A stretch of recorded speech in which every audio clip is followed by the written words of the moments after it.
नमस्कार दोस्तों, कैसे हैं आप लोग।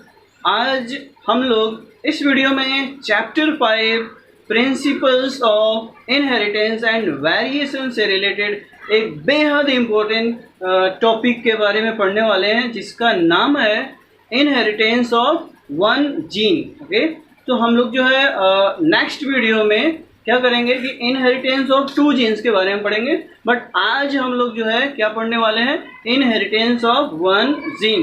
तो दोस्तों, हम लोगों ने लास्ट की वीडियो में जो है इस चैप्टर को स्टार्ट किया था और हम लोगों ने जो है मैंडल्स के जो है कंट्रीब्यूशन को देखा था जेनेटिक्स के एरिया में, समझ रहे हैं। और आज हम लोग जो है धीरे धीरे जो है इस वीडियो में जो है कहाँ चले आए, हम लोग इनहेरिटेंस ऑफ वन जीन जैसे टॉपिक को सॉल्व करने जा रहे हैं। ओके, सो आइए स्टार्ट करते हैं विदाउट टाइम स्पेंड किए हम लोग inheritance of one gene.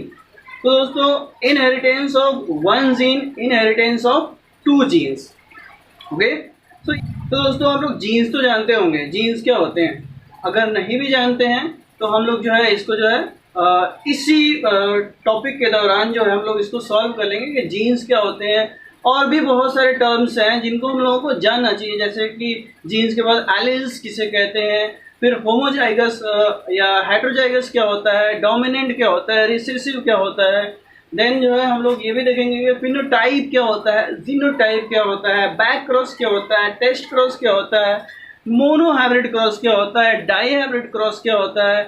Okay, तो दोस्तों ये सारे के सारे जितने भी सारे टर्म्स हैं, ये सारे टर्म्स हम लोग जो है ये जो टॉपिक पढ़ने वाले हैं इनहेरिटेंस ऑफ वन जीन, इसी के जो है दौरान सारे टर्म्स जो है क्लियर हो जाएंगे। ठीक है, तो आइए हम लोग स्टार्ट करते हैं, देखते हैं इनहेरिटेंस ऑफ वन जीन। ठीक है, इनहेरिटेंस ऑफ वन जीन को जो है समझने के लिए कि वन जीन, एक जीन का इनहेरिटेंस जो है, समझ रहे हैं, एक जो जीन है वो अपने पेरेंट्स से जो है अपने संतान में जो है कैसे जाता है, एक जीन का इनहेरिटेंस कैसे होता है from parents to their offspring generation.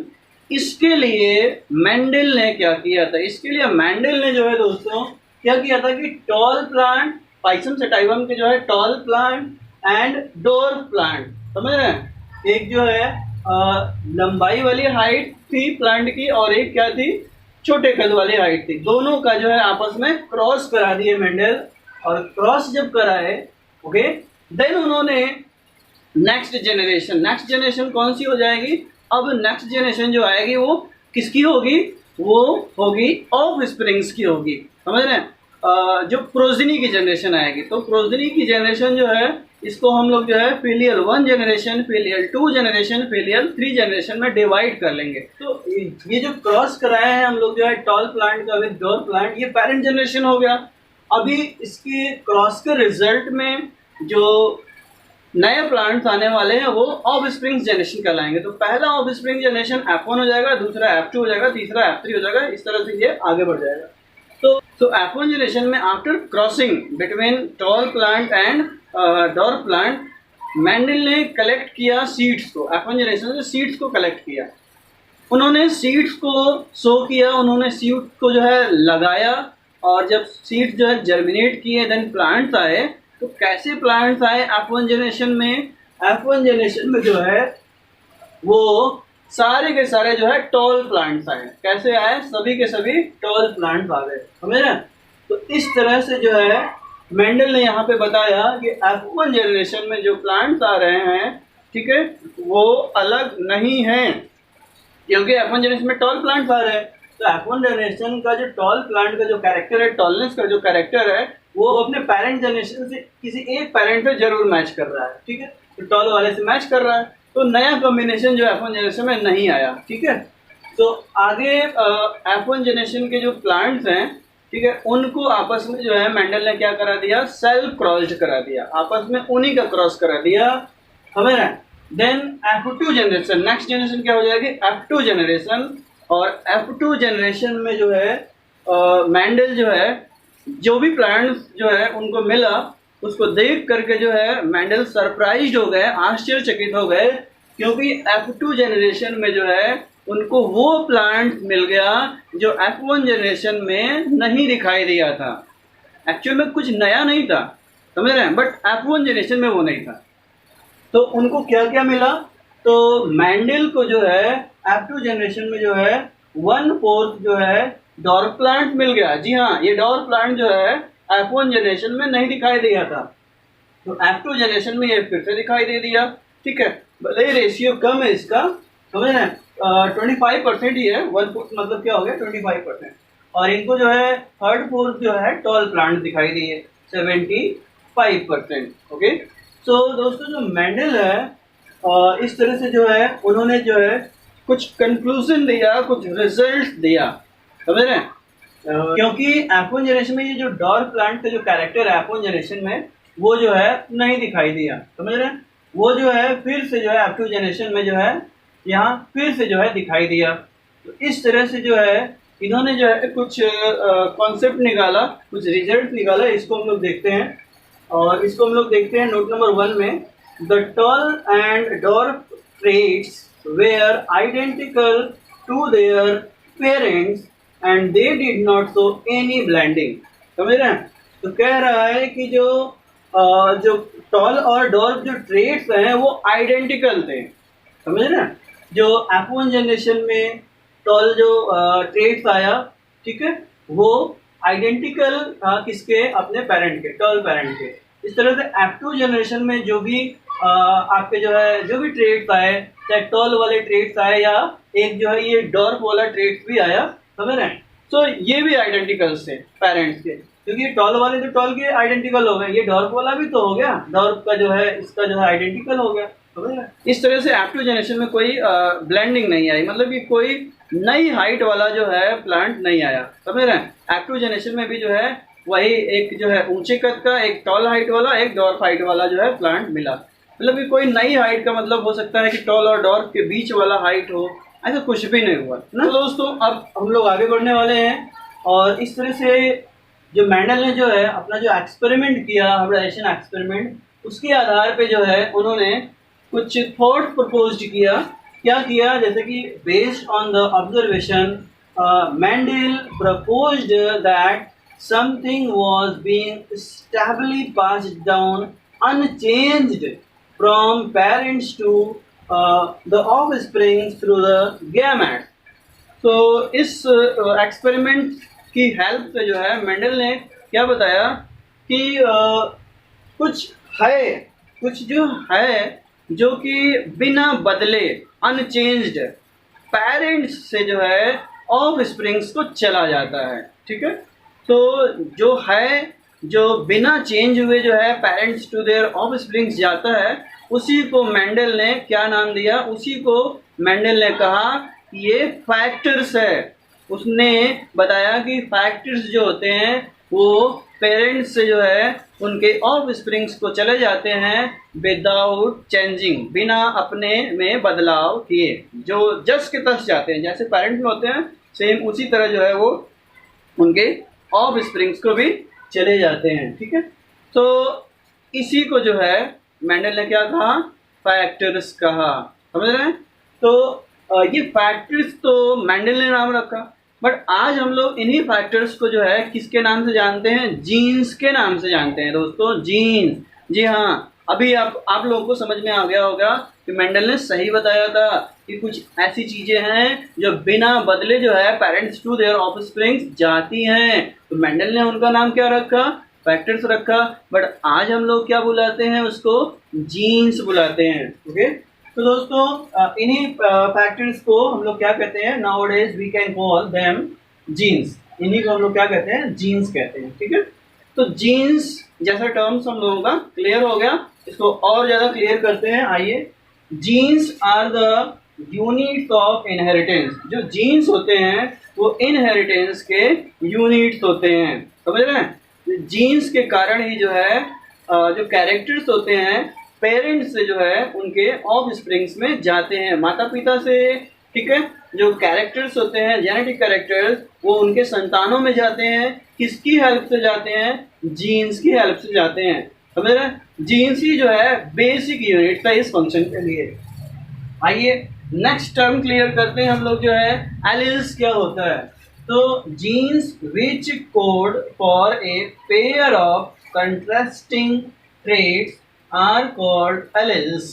Okay, तो कह रहा है कि जो जीन्स जो होते हैं जो कोड करते हैं, जो जीन्स जो है किसको कोड करते हैं, a pair of contrasting traits. समझ रहे हैं, एक कंट्रास्टिंग जो है ट्रेट्स के एक पेयर को जो है अगर वो शो करते हैं जीन्स, तो उसी को क्या बोलते हैं, एलिल्स। अगर ऐसे नहीं समझ में आ रहा है तो आप लोग समझ सकते हैं, जैसे कि प्लांट में जो है समझ रहे हैं हाइट के लिए जो है एलिल्स क्या हो सकते हैं, प्लांट में हाइट के लिए कैसे एलिल्स बना सकते हैं हम लोग, कैपिटल टी जो है हो सकता है, समझ रहे हैं, ये कैपिटल टी स्मॉल टी हो सकता है हाइट के लिए जो है, ठीक है, ये हाइब्रिड वाला हाइट है। देन ये डॉर्फ के लिए हाइट, जो छोटा कद भी है ये भी तो हाइट से ही जुड़ा कैरेक्टर है, तो स्मॉल टी, समझ रहे हैं। तो ये जो कंट्रास्टिंग जो है कैरेक्टर का जो ये पेयर आपको दिखाई दे रहा है, कैपिटल टी या कैपिटल टी स्मॉल टी या स्मॉल टी, ये क्या है, ये जीन्स का एलेलिक फॉर्म है, इसी को हम लोग क्या बोलते हैं, एलिल्स बोलते हैं, ठीक है। तो एलिल्स क्या हो गया, या आप लोग कह सकते हैं alternating form of jeans of the same character, so this is called alleles। इस तरह से भी आप लोग बोल सकते हैं। अच्छा, अब हम लोग जो है आगे बढ़ते हैं और आगे कुछ टर्म्स को क्लियर करते हैं भाई, ठीक है। तो जैसे कि होमोजाइगस क्या होता है या हेटेरोजाइगस क्या होता है, ओके। तो दोस्तों होमोजाइगस क्या होता है, आप यहीं पे क्लियर कर सकते हैं कि जो कैपिटल टी है ये किस तरह का एलील है, सिमिलर एलील है, मतलब इसमें जो जीन्स हैं वो सिमिलर है, कैपिटल टी ये भी है, कैपिटल टी ये भी है, ओके। तो इसको हम लोग कहेंगे होमोजाइगस, एक जैसे, समझ रहे हैं। और इसमें भी स्मॉल टी ये भी क्या है, होमोजाइगस, एक जैसा है, ठीक है। बट अगर कैपिटल टी स्मॉल टी में देखें हम लोग, अगर इसमें हम लोग देखें तो ये क्या है, हेटेरोजाइगस, हेटेरोजाइगस में असमान, एक कैपिटल टी है एक स्मॉल टी है, इसलिए इसको हम लोग क्या कहेंगे, हेटेरोजाइगस, ठीक है। तो इस तरह से जो है आप लोग जो है होमोजाइगस हेटेरोजाइगस क्लियर कर लिए। अब आइए हम लोग जो है चलते हैं जीनोटाइप और फिनोटाइप क्या होता है, जीनोटाइप या फिनोटाइप। दोस्तों ये रेशियो होता है और इसको हम लोग कैसे निकालते हैं, तो दोस्तों जो फिनोटाइप होता है, जो फिनोटाइप, तो ये क्या है, ये विजिबल कैरेक्टर्स होता है, विजिबल कैरेक्टर। जैसे हम लोगों को जो है किसी खेत में जो है 4 लंबी हाइट के जो है प्लांट दिखाई दे रहे हैं, एक छोटी हाइट के प्लांट दिखाई दे रहे हैं, समझ रहे हैं। तो जो 4 लंबी हाइट के जो प्लांट हैं, लंबाई जो 4 ऊंची हाइट वाली है, समझ रहे हैं, जो हमको लंबाई जो दिख रही है वो क्या है, फिनोटाइप है। एक जो है छोटे कद का दिख रहा है, ये भी क्या है, फिनोटाइप है। तो जो विजिबल कैरेक्टर्स होते हैं उसको हम लोग फिनोटाइप बोलते हैं, और जो जीन्स के आधार पे जो कैरेक्टर बनाते हैं उसको कहते हैं जीनोटाइप। ऐसे क्लियर हम लोग आइए करते हैं। जैसे कि हम लोग यहाँ पे देखते हैं कि ये कैपिटल टी, ये स्मॉल टी, ये टॉल है ये डॉर्फ है, इसने क्रॉस किया, ये दोनों प्लांट ने क्रॉस किया, और इसमें हम लोगों को F1 जनरेशन में हम लोगों को जो है क्या मिला, एक कैपिटल टी एक स्मॉल टी, समझ रहे हैं। फिर भी ये किस तरह का है, ये टॉल है, ये हाइब्रिड टॉल है, समझ रहे हैं। ये लॉ ऑफ डोमिनेंस की वजह से है, यहाँ पे कैपिटल टी स्मॉल टी के ऊपर हावी है, तो कैपिटल टी स्मॉल टी के ऊपर जो है डोमिनेंट है, तो इसका मतलब कि ये कैरेक्टर डोमिनेंट है, ये कैरेक्टर रिसेसिव है, तो ये कैरेक्टर शो हो रहा है, ये कैरेक्टर विजिबल है। तो ये प्लांट कैसा होगा, ये जो है अपने इस पेरेंट की तरह, टॉल वाले पेरेंट की तरह होगा, मतलब कि ये भी टॉल होगा, समझ रहे हैं। अब ये जो टॉल है F1 जनरेशन वाले हाइब्रिड जो टॉल है, इनका सेल्फ क्रॉस करा दीजिए, और जब इनका आपस में सेल्फ क्रॉस करा देंगे तो हमको नेक्स्ट जनरेशन में जो है समझ रहे हैं 75% क्या मिलने वाले हैं, ऊंची हाइट वाले हैं, और 25% जो हम लोगों को छोटी हाइट वाले प्लांट मिलेंगे। तो नेट के स्क्वायर से जो है इसको सॉल्व करते हैं, ये स्क्वायर बना हुआ, तो capital T small T, capital T small T, और capital T small T, capital T small T, small T small T small T small T. तो ये जो कैरेक्टर है ये दिखा रहा है कि ऊंची हाइट है, ये भी दिखा रहा है ऊंची हाइट है, ये भी दिखा रहा है ऊंची हाइट। हालांकि ये जो है होमोजाइगस फॉर्म में है, प्योर फॉर्म में है, ये हेटेरोजाइगस फॉर्म में है, समझ रहे हैं, ये इम्प्योर फॉर्म में है, ये हाइब्रिड फॉर्म में है, और ये क्या है, छोटी हाइट। तो अगर हम लोग फिनोटाइप कैरेक्टर देखते हैं तो फिनोटाइप कैरेक्टर क्या होगा, 1 2 3, ये 3 ऊंची हाइट वाले दिखेंगे, तो फिनोटाइप क्या हो गया, ऊंची हाइट के लिए 3, और एक जो है बंदा क्या दिखेगा, छोटी हाइट का दिखेगा, समझ रहे हैं। तो इस तरह से जो है फिनोटाइप जो रेशियो बनेगा, समझ रहे हैं, ये 3 टॉल हो जाएंगे और एक क्या हो जाएगा, डॉर्फ हो जाएगा, समझ रहे हैं। 3 ऊंची हाइट के हो जाएंगे और एक जो है छोटे हाइट का हो जाएगा, इसलिए जो है फिनोटाइप जो रेशियो बनेगा वो 3:1 का बनेगा। और जीनोटाइप रेशियो कैसे बनेगा हम लोग देख सकते हैं कि एक जो है होमोजाइगस डोमिनेंट है, 2 जो है हेटेरोजाइगस डोमिनेंट है और एक जो है होमोजाइगस रिसेसिव है। इस तरह से जो जीनोटाइप रेशियो बनेगा वो कैसे बनेगा, 1:2:1, मतलब कि एक जो है प्योर लंबाई हाइट वाला है, दूसरा जो है हाइब्रिड हाइट वाले हैं, 2 हैं, और इस तरह से एक जो है छोटी हाइट वाला है, तो 1:2:1 आ जाएगा। तो इसी को दोस्तों हम लोग क्या करते हैं, फिनोटाइप रेशियो और जीनोटाइप रेशियो। और अब हम लोग आगे बढ़ते हैं और देखते हैं डोमिनेंट फैक्टर क्या होता है, रिसेसिव फैक्टर क्या होता है। तो डोमिनेंट फैक्टर, रिसेसिव फैक्टर तो हम लोग यहीं से सॉल्व कर लिए।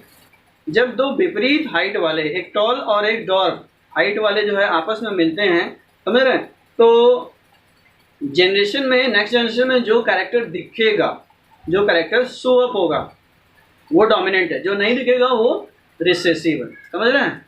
इस तरह से जो है ये डोमिनेंट और रिसेसिव फैक्टर हो गया। अब आइए हम लोग देखते हैं, alleles can be similar in homozygote. जो एलील्स होते हैं वो होमोजाइगोट कंडीशन में सिमिलर होते हैं। तो हम लोग सॉल्व कर चुके हैं, जैसे कि कैपिटल टी में क्या है, समझ रहे हैं, यहाँ पे होमोजाइगोट कंडीशन है, तो यहाँ पे एलील्स क्या सिमिलर एक जैसे हैं। या स्मॉल टी में भी आप देख सकते हैं, यहाँ पर भी जो है होमोजाइगोट कंडीशन है और यहाँ पे भी एलील्स क्या है, सिमिलर है। Next, alleles can be dissimilar in heterozygote condition. और एलील्स जो है ये डिसिमिलर भी हो सकते हैं, जैसे कि हेटेरोजाइगस कंडीशन में एक कैपिटल टी हो गया और एक स्मॉल टी हो गया। यहाँ पे क्या हो गया कि एलील्स क्या हो गया, डिसिमिलर हो गया, ठीक है। तो दोस्तों हम लोग एनसीईआरटी को फॉलो कर रहे हैं, एनसीईआरटी के अकॉर्डिंग चल रहे हैं, क्योंकि बोर्ड्स जो है हमारे लिए बहुत ही जो है मेन टारगेट बना हुआ है, बोर्ड्स में बहुत ही अच्छा करना है, समझ रहे हैं। तो बोर्ड के जो क्वेश्चंस होते हैं वो टोटली किससे होते हैं, वो आपके जो है केवल एनसीईआरटी से होते हैं। तो एनसीईआरटी से कुछ भी ना छूटे, okay.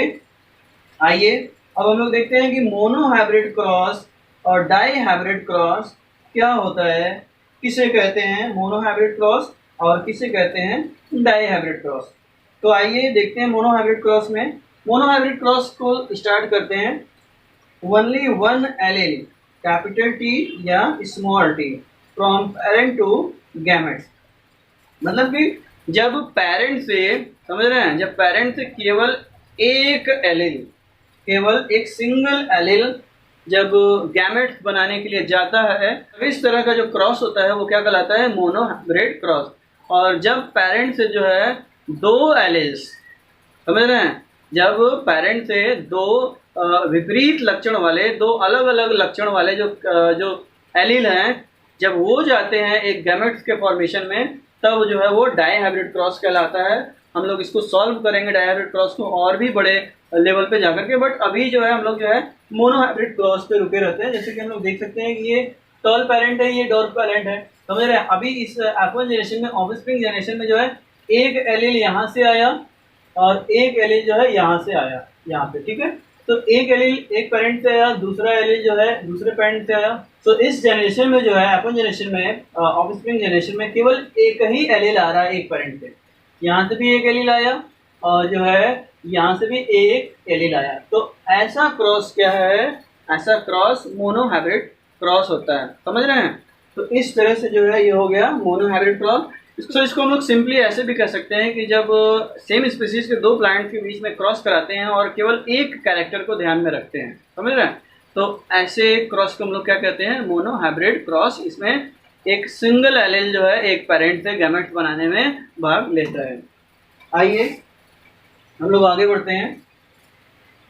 The formation of zygote at the F1 stage and F2 stage we can understand from Punnett square and this is a diagram.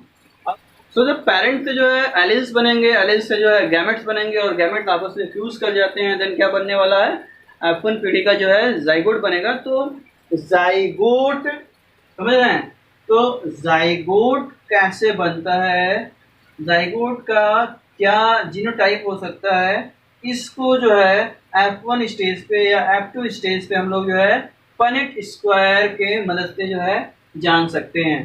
समझ रहे हैं? तो आइए हम लोग पनेट स्क्वायर को समझते हैं। मे भी हो सकता है कि अगर लक हमारा अच्छा हुआ तो पनेट स्क्वायर ही पूछ दे क्या होता है बोर्ड में। समझ रहे हैं? तो पनेट स्क्वायर क्या होता है? Punnett square developed by a British genetics Reginald C Punnett. तो पनेट स्क्वायर को किसने बनाया था? पनेट स्क्वायर को जो है रेजिनॉल्ड जो है सी पनेट ने बनाया था। समझ रहे हैं? और ये होता क्या है? So it is a graphical representation of all possible genotype of offsprings in a genetic cross। समझ रहे हैं? तो कह रहा है कि एक ग्राफिकल रिप्रेजेंटेशन होता है। इसका होता है जितने भी जो है पॉसिबल जीनोटाइप्स होते हैं, ओके, तो जितने भी सारे जो है पॉसिबल जीनोटाइप्स होते हैं उनका जो है एक ग्राफ पे रिप्रेजेंटेशन अगर हम दे देते हैं तो वही क्या है? पनेट स्क्वायर है। मतलब कि अब जब हम जो है पेरेंट्स का आपस में क्रॉस कराएंगे, नेक्स्ट जनरेशन जो आएगी, अगर उस जनरेशन का जीनोटाइप्स अगर हम लोग जो है क्या करते हैं ग्राफ के रूप में दिखाते हैं तो वही ग्राफ क्या कहलाता है? पनेट स्क्वायर कहलाता है। अच्छा, तो इस तरह से हम लोग जो है आगे बढ़ते हैं और हम लोग जो है दो नए टर्म्स सॉल्व करते हैं, back cross and test cross. So back cross and test cross क्या होता है? ओके, अभी हम लोगों ने एलिल्स को सॉल्व किया, उसके पहले जीन्स को सॉल्व किया, देन एलिल्स के बाद हम लोगों ने जो है क्या सॉल्व किया? देन एलिल्स के बाद हम लोगों ने फिनोटाइप जीनोटाइप सॉल्व किया, देन होमोजाइगस हेटेरोजाइगस को सॉल्व किया, देन हम लोगों ने जो है मोनोहाइब्रिड क्रॉस और डायहाइब्रिड को क्रॉस किया। डायहाइब्रिड को आगे जाकर के और भी डिटेल में हम लोग पढ़ने वाले हैं। फिर अब हम लोग जो है बैक क्रॉस और टेस्ट क्रॉस को सॉल्व करते हैं, क्या होता है। समझ रहे हैं? Back cross test cross. Test cross बहुत ही इंपॉर्टेंट है मोड्स के पॉइंट ऑफ व्यू से, बहुत ही इंपॉर्टेंट है। पहले बैक क्रॉस समझते हैं, देन हम लोग टेस्ट क्रॉस समझते हैं। देखिए दोस्तों, ये मोनोहाइब्रिड क्रॉस है क्योंकि इसमें जो है एक सिंगल कैरेक्टर लिया गया है। डाईहाइब्रिड में 2 कैरेक्टर्स लिए जाते हैं, जबकि ट्राई हाइब्रिड क्रॉस में जो है 3 कैरेक्टर्स लिए जाते हैं एक ही पेरेंट से। तो मोनोहाइब्रिड क्रॉस पे हम लोग बैक क्रॉस टेस्ट क्रॉस समझ लेते हैं। मोनोहाइब्रिड क्रॉस है, ये टॉल है प्लांट और ये डॉर्फ प्लांट है, पेरेंट जनरेशन है। आपस में जब क्रॉस कराते हैं तो F1 जनरेशन में हम लोगों को क्या मिलता है? हाइब्रिड टॉल मिलता है। ओके, मैंने तो पहले ही बता दिया था हाइब्रिड टॉल। अब दोस्तों, जब हाइब्रिड टॉल जो F1 जनरेशन वाला है, अगर इसका क्रॉस अगर हम लोग जो है इसी के पेरेंट से या होमोजाइगस जो है टॉल पेरेंट से करा दें, या इसी का जो क्रॉस जो है होमोजाइगस टॉल प्लांट से ना करा करके जो है होमोजाइगस रिसेसिव से प्लांट से करा देते हैं, तब हम लोग इसको क्या कहते हैं? बैक क्रॉस कहते हैं। नाम से ही पता चल रहा है, बैक क्रॉस। ठीक है, अपने बैक वाले से क्रॉस। तो जो F1 जनरेशन है, F1 जनरेशन का कोई भी प्लांट है, समझे ना, उसको क्या किया जा रहा है कि उनके पेरेंट से, उनके किसी पेरेंट से ही करा दिया जा रहा है, चाहे वो होमोजाइगस डोमिनेंट हो या होमोजाइगस रिसेसिव हो। इसको हम लोग कहते हैं बैक क्रॉस। आइए हम लोग टेस्ट क्रॉस को समझने की कोशिश करते हैं और थोड़ा सा डिटेल में हम लोग पढ़ेंगे इसको, क्योंकि बोर्ड्स के पॉइंट ऑफ व्यू से बहुत ही इंपॉर्टेंट है। आइए देखते हैं, डेफिनेशन देख लेते हैं सबसे पहले। ठीक है, a cross between an individual with dominant phenotype with recessive phenotype means parent, NCERT में लिखा हुआ है, to see if the individual with dominant phenotype is homozygous or heterozygous. So this cross is called test cross। कह रहा है कि जब हम ऐसे इंडिविजुअल का क्रॉस जो कि क्या होता है? डोमिनेंट फिनोटाइप होता है। डोमिनेंट फिनोटाइप का मतलब याद रहा है कि हेट्रोजाइगस हो जाएगा। डोमिनेंट फिनोटाइप का मतलब क्या हो गया? हेट्रोजाइगस। समझ रहे हैं? तो जब हम लोग ऐसा इंडिविजुअल है जो कि डोमिनेंट फिनोटाइप है, हेट्रोजाइगस है, और ऐसा जनरली हम लोग को F1 जनरेशन में मिल जाएगा। समझ रहे हैं? जब उसका क्रॉस हम लोग किससे कराएंगे? रिसेसिव फिनोटाइप से कराएंगे, किसी रिसेसिव फिनोटाइप से। समझ रहे हैं? अगर हम लोग चाहे तो पेरेंट से, उसका जो रिसेसिव पेरेंट है उससे भी करा सकते हैं। तो इस तरह से जब डोमिनेंट फिनोटाइप का क्रॉस F1 जनरेशन का जो प्लांट है उसका क्रॉस जो है हम रिसेसिव फिनोटाइप से जो है कराते हैं। किस लिए कराते हैं? कि जो डोमिनेंट फिनोटाइप है वो क्या है, उसका जीनोटाइप क्या है। समझ रहे हैं, होमोजाइगस है कि हेटेरोजाइगस है, उसको जानने के लिए जब हम लोग ये क्रॉस कराते हैं तो इस क्रॉस को हम लोग क्या करते हैं, टेस्ट क्रॉस कहते हैं। मतलब कि जो F1 जनरेशन है होमोजाइगस जो डोमिनेंट है वो उसका जीनोटाइप क्या है, कैपिटल टी है, अगर हाइट के लिए देखें तो कैपिटल टी है कि कैपिटल टी स्मॉल टी है, होमोजाइगस है कि हेटेरोजाइगस है। इसको अगर हम जानने के लिए, अगर F1 जनरेशन के इस जीनोटाइप को जानने के लिए उसी F1 जनरेशन का क्रॉस ओके होमोजाइगस रिसेसिव से करा देते हैं तो इस क्रॉस को हम लोग क्या कहते हैं, टेस्ट क्रॉस कहते हैं। आइए हम लोग देखते हैं, इसको समझते हैं थोड़ा सा। ये डोमिनेंट फिनोटाइप है, अननोन जीनोटाइप, समझ रहे हैं, डोमिनेंट फिनोटाइप है। डोमिनेंट फिनोटाइप आपका जो है क्या है, F1 जनरेशन जो है F1 जनरेशन में क्या है। ओके सो हम लोग जो है देखते हैं कि F1 जनरेशन में क्या है। तो F1 जनरेशन में कैपिटल टी है उसका जीनोटाइप या कैपिटल टी स्मॉल टी है, इन दोनों ऑप्शन में कौन सा जीनोटाइप है, इसको जानने के लिए हम लोग क्रॉस कराने वाले हैं। इसी क्रॉस को हम लोग क्या कहेंगे, टेस्ट क्रॉस। तो आइए एक बार जो है याद रहे कि टेस्ट क्रॉस में हम लोग जो डोमिनेंट फिनोटाइप है जिसका जीनोटाइप जानना है उसका क्रॉस हम लोग किससे कराएंगे, होमोजाइगस रिसेसिव से कराएंगे, तभी तो पता चलने वाला है। तो डोमिनेंट फिनोटाइप है कैपिटल टी और ये जीनोटाइप हम लोग को नहीं पता है कि होमोजाइगस है कि हेटेरोजाइगस है। तो हम लोग एक बार कैपिटल टी का क्रॉस क्या करते हैं, कैपिटल टी मतलब क्या है, एक लंबाई है, ये भी लंबाई है, ऊंचे हाइट वाला जो है प्लांट है, ये भी ऊंचे हाइट वाला प्लांट है। जो हम लोग ये कैपिटल टी स्मॉल टी लिखे हैं ये हमें नहीं दिख रहा है, ठीक है, ये जीनोटाइप है, इसी को तो जानना है कि ये वाला है कि ये वाला है, समझ रहे हैं। हम लोगों को केवल जो है लंबी हाइट दिख रही है, तो एक लंबी हाइट का एक बार क्रॉस हम लोग जो है रिसेसिव हाइट वाले से करा देते हैं, एक बार कराते हैं। तो यहाँ पे जो है क्या मिल रहा है कि कैपिटल टी का क्रॉस जो है स्मॉल टी से करा रहे हैं, capital T small T, capital T small T, capital T small T, capital T small T, सारे के सारे प्लांट्स क्या हैं वो टॉल आ रहे हैं, सारे के सारे प्लांट्स क्या आ रहे हैं, टॉल आ रहे हैं। तो इसका मतलब क्या हो गया कि जो होमोजाइगस डोमिनेंट है, जो लंबाई हाइट वाला जो है उसका जीनोटाइप क्या हो जाएगा, कैपिटल टी हो जाएगा, समझ रहे हैं, क्योंकि सारे के सारे जो है क्या हुआ है, सारे के सारे जो है टॉल है, यहाँ सारे के सारे डॉर्फ है, तो जाहिर सी बात है कि दोनों इनके जो है एलिल क्या होने चाहिए, कैपिटल होने चाहिए, समझ रहे हैं, तभी तो जो है इनके दोनों स्मॉल जो एलिल हैं, छोटे जो एलिल हैं उनके साथ मिल करके क्या बनाएगा, capital T small T, capital T small T, मतलब कि सारे के सारे प्लांट्स क्या हो जाएंगे, टॉल हो जाएंगे। इस तरह से जो है यहाँ पे जो अननोन जीनोटाइप है वो क्या हो जाएगा, कैपिटल टी, ठीक है। अब अगर हम लोग जो है क्या करते हैं कि इसका क्रॉस जो है एक दूसरा हाइट वाला, लंबी हाइट वाला प्लांट है, ठीक है, उसका जीनोटाइप जानना, अगर उसका क्रॉस हम लोग जो है स्मॉल टी से करा देते हैं तो क्या होता है कि इस तरह से जो है एक जो है कैपिटल टी स्मॉल टी और एक जो है आपका जो है स्मॉल टी, तो इस तरह से जो हमें ये रेशियो मिल रहा है, इसमें आधे क्या है जो है डोमिनेंट हाइट वाले हैं और आधे जो है वो आपके क्या है, छोटी हाइट वाले हैं, रिसेसिव हाइट वाले हैं। इसका मतलब क्या हो गया कि जरूर जो है जो आपका जो डोमिनेंट फिनोटाइप है उसमें एक कैपिटल टी होगा, एक स्मॉल टी होगा, समझ रहे हैं। तो इस तरह से जो है हाफ टॉल आ गए, हाफ डॉर्फ आ गए, इसका मतलब हो गया कि जो अननोन जीनोटाइप है वो क्या होगा, हेटेरोजाइगस डोमिनेंट होगा। ओके, तो इस तरह से ये बताया गया है।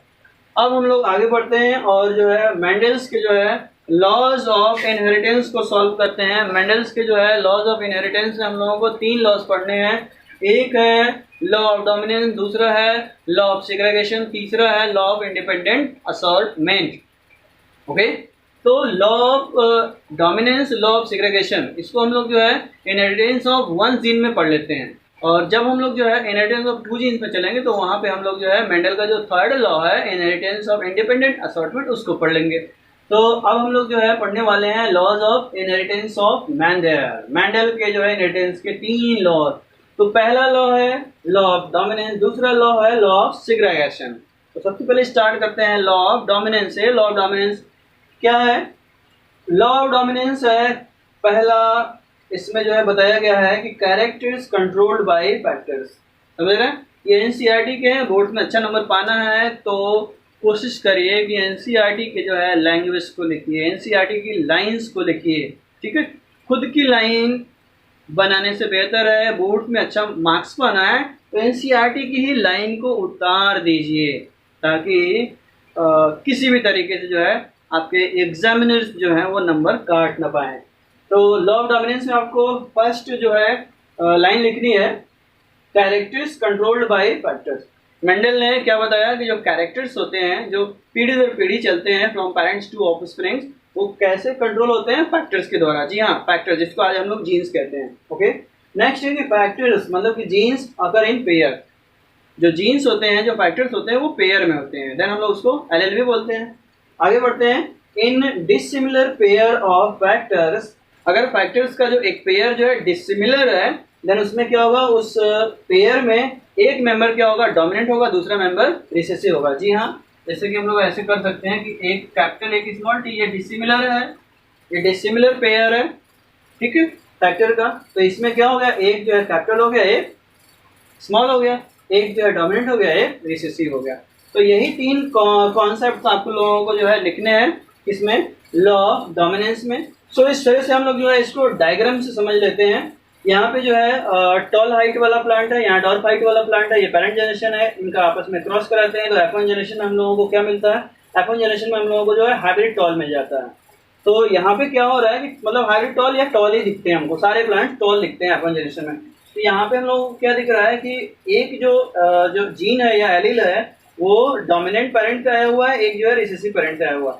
बट डोमिनेंट जीन जो है क्या है कि यहाँ पे रिसेसिव पेरेंट के ऊपर जो है डोमिनेंट है, हावी है, वो अपने आप को दिखा रहा है, तभी तो पूरा प्लांट जो है टॉल दिखाई दे रहा है। इस तरह से जो है इसको हम लोग क्या बोलते हैं, लॉ ऑफ डोमिनेंस बोलते हैं। ओके, आइए हम लोग अब चलते हैं लॉ ऑफ सेग्रीगेशन पे चलते हैं। लॉ ऑफ सेग्रीगेशन होता क्या है? तो सेग्रीगेशन जो वर्ड है ये एक वर्ब से बना हुआ वर्ड है, सेग्रीगेट से। सेग्रीगेट का मतलब होता है सेपरेट होना, फिर से अलग हो जाना। तो जब भी हम लोग लॉ ऑफ सेग्रीगेशन पढ़ते हैं हम लोग लॉ ऑफ डोमिनेंस में जाना होता है। तो अभी अभी हम लोग जो है लॉ ऑफ डोमिनेंस रिपीट किए हैं, फिर से जाते हैं, समझ रहे हैं? तो हम लोग देखते हैं कि सबसे पहले जो है टॉल प्लांट का डॉर्फ प्लांट से जो है क्रॉस कराते हैं, F1 जनरेशन हम लोगों को हाइब्रिड टॉल मिल जाता है या as a result of law of dominance. अब क्या होता है कि यहाँ पे हम लोग क्या करते हैं कि जितने भी सारे हाइब्रिड्स हैं F1 जनरेशन के जो प्लांट हैं आपस में सेल्फ क्रॉस करा दीजिए, उनका आपस में ही क्रॉस करा दीजिए। ओके, तो F2 जनरेशन में हम लोगों को क्या मिलते हैं, F2 जनरेशन में हम लोगों को एक टॉल मिलता है, एक प्योर टॉल मिलता है, दो जो है हाइब्रिड टॉल मिलते हैं और एक जो है रिसेसिव क्या मिलता है, आपका डॉर्फ मिलता है।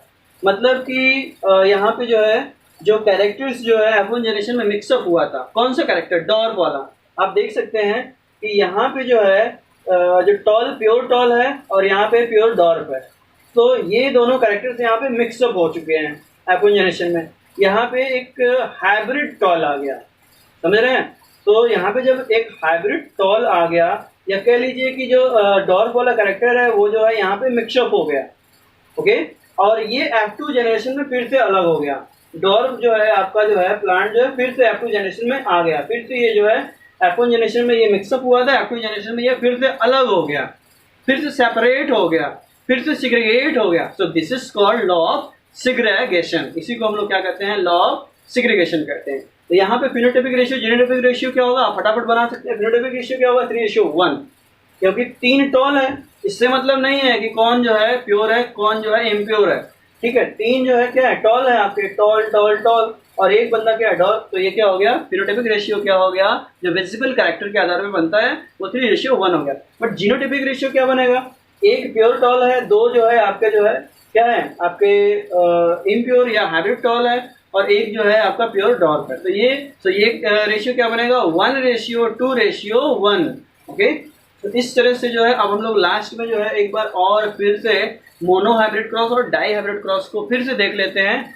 ओके, तो जब हम जो है सिंगल कैरेक्टर को जो है, जब हम लोग जो है सिंगल कैरेक्टर को जो है आपस में क्रॉस कराते हैं तो वो मोनो हाइब्रिड क्रॉस होता है। और जब 2 कैरेक्टर्स लेते हैं, एक पेरेंट से 2 कैरेक्टर सेलेक्ट करते हैं तो वो क्या हो जाता है, आपका डाई हाइब्रिड क्रॉस होता है। जैसे कि एक प्लांट है, समझ रहे हैं, उसका केवल एक कैरेक्टर ले रहे हैं हम लोग, उसके फ्लावर का कलर ले रहे हैं रेड, और दूसरा जो उसका जो है कंट्रास्ट कैरेक्टर है वो क्या है आपका वाइट।